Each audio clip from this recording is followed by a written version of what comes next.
Is the Viking Valley and Village Njardarheimr a tourist trap?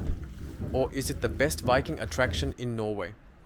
I went there to find that out for you. The Viking Valley is located in Gudvangen between the road E16, the gas station and river Norway. On a surface of 2,000 square meters, a small Viking village was erected in 2017. Previously, a Viking market was held there during summer on the same spot. The entry building consists of souvenir shops and a small restaurant. The entry price of an adult is 235 kroner, roughly 20 euros, and in the same range as other similar attractions. In the village, you can enter many of the houses and see the craftsmen working on different things. It is recommended to take the guided tours which start every hour. The guide will stop at different places and explain different aspects of Viking life and culture. If you have no clue at all, you will learn something. If you have visited some other Viking museum before, you might know that already. After the guide tour, I walked around and started to wonder what I'm actually looking at. There are obviously no signs explaining the story of the different houses. Are you supposed to interact with the Vikings inhabiting the village? It's not like the other guests are doing that. I talked at least to the smith in the forge, but we ended up talking about other non-Viking related things. And also most of the Vikings don't speak Norwegian at all.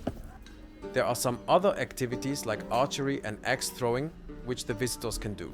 But the later one we had it once as team building at work. Is it supposed to be educational or entertaining?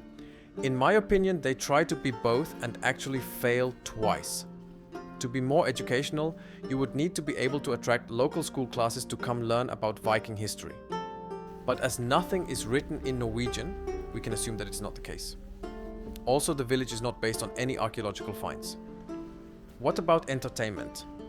I think it would need to be over the top. There could be little shows where some Viking actors act out different scenarios, like the Ting where they have to solve a feud between clans, or the chieftain comes back from a raid, or the traditional offering to the gods. Could be a mix of theater and improvisation to interact with the visitors.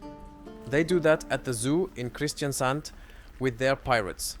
I think the entertainment route would be the better choice, as there are already several serious museums in Norway, and they would not be able to top it. If they had such things, then I was not aware of it, and it should be made more prominent. So is it the best Viking attraction in Norway?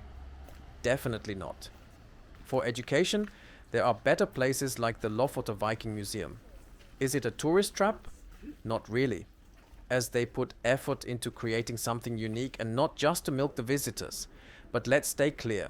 If foreign tourists stop coming, the place as it is today will cease to exist.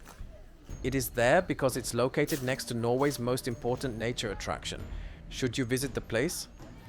If you go just for that, you might be disappointed. If you are passing Gudvangen and you have time to spare, you can consider visiting it. Plan between 90 minutes and 2 hours to visit the village. The guided tour takes 45 minutes. If you find there are too many people in Gudvangen, then go to our video page and watch the least viewed video.